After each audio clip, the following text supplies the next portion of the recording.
Good evening everyone. अभी तक हमने दो लेक्चर देख लिए क्लास 11 के टॉपिक का। क्या चल रहा है हमारा classification of element and periodicity in properties. ठीक है। ये थर्ड वीडियो है। जिन्होंने इसके पहले की दो वीडियो नहीं देखी वो दो वीडियो को देख ले, ताकि चीजें सिक्वेंशियल मैनर में आपको समझ में आए। ठीक है। इस वीडियो में हम लोग पढ़ेंगे Newland law of octave and Newland law of octave के बाद हम लोग पढ़ेंगे लोथरमेयर अरेंजमेंट। इसके बाद आएगा हमारा मैंडलिक पीरियोडिक लॉ, जो कि काफी डिटेल में है, सो नेक्स्ट वीडियो में कवर करेंगे। ठीक है। सो न्यूलैंड लॉ ऑफ एक्टिव के हिसाब से क्या था। पहला तो ये इन्होंने, इनका पूरा नाम है क्या, जॉन न्यूलैंड। और 1865 में इन्होंने दिया था। और एक ये इंग्लिश केमिस्ट है। ओके। इनके हिसाब से जो स्टेटमेंट था, जब भी कोई एलिमेंट अरेंज होते हैं इंक्रीजिंग ऑर्डर में ऑफ एटॉमिक वेट, तो जो उनकी प्रॉपर्टी है हर एक एट्थ एलिमेंट की, वो सिमिलर हो जाती है फर्स्ट वन के। ठीक है।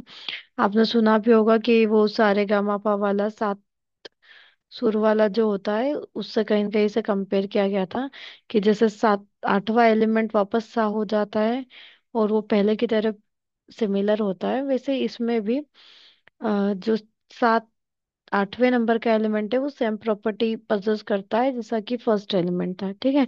सो यहाँ पे उन्होंने कुछ एलिमेंट मेंशन किए थे, जैसे कि lithium, beryllium, boron, carbon, nitrogen, oxygen, fluorine. ठीक है।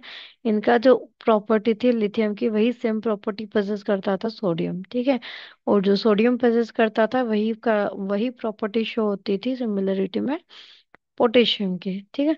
सो ये कुछ बेसिक चीजें हम लोगों ने न्यूलैंड ने नोटिस किया था, और उसे उसने न्यूलैंड लॉ ऑफ ऑक्टेव के नाम से दिया था कि every eight element has the same property as the first one.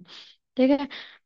But similarly to the other जो हमने अभी तक पढ़े हैं, ये लॉ भी उतना सक्सेसफुल नहीं हुआ, क्योंकि कुछ एलिमेंट तक ही ये पॉसिबल था।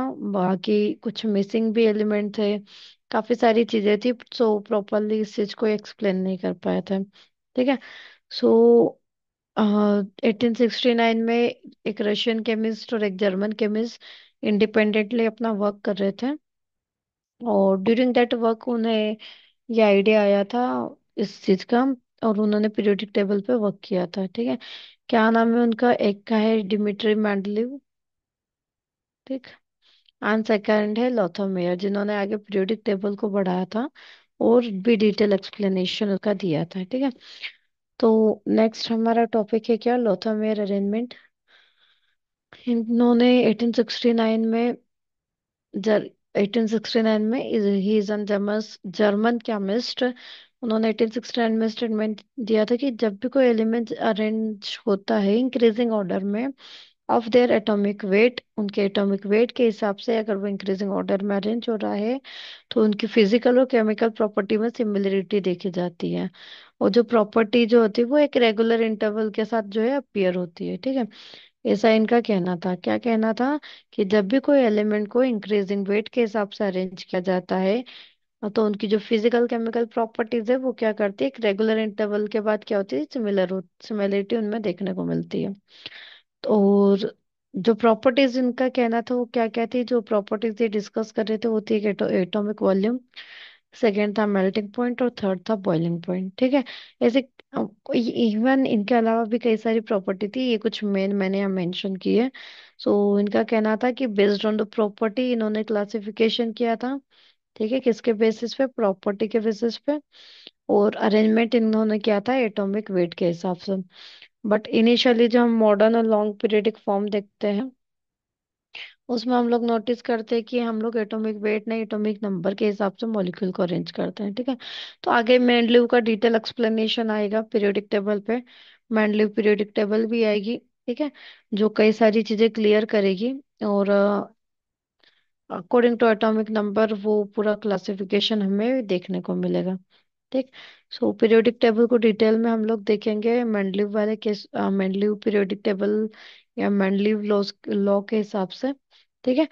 अभी तक हमने काफी बेसिक देख लिया है, जो क्लासिफिकेशन अभी तक हुए हैं उन सबको देख लिया है। फर्स्ट वीडियो में हमने नीड देखा था, क्लासिफिकेशन ऑफ एलिमेंट की क्या नीड थी, कितने क्या एलिमेंट कब हमारे डिस्कवर हुए थे। उसके बाद हमने पीरियोडिक टेबल क्या होता है वो देखा था। देन जो अलग अलग क्लासिफिकेशन,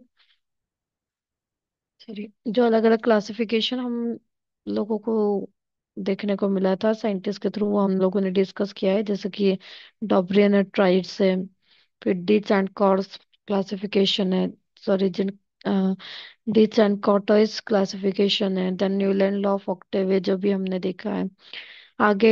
फिर हमने देखा लोथरमेयर अरेंजमेंट, जिन्होंने प्रॉपर्टी और इनके हिसाब से कहा है। नेक्स्ट वीडियो में हम लोग देखेंगे मेंडलीव पीरियोडिक लॉ के बारे में। ठीक है, काफी डिटेल्ड है, इस वीडियो में नहीं हो पाएगा, इसलिए अगली वीडियो में हम लोग कंटिन्यू करेंगे। Okay, thank you. लाइक से शेयर करें, सब्सक्राइब करें। कुछ टॉपिक आपको स्पेसिफिकली अलग से पढ़ना हो 11 12 का, तो वो मेंशन करें।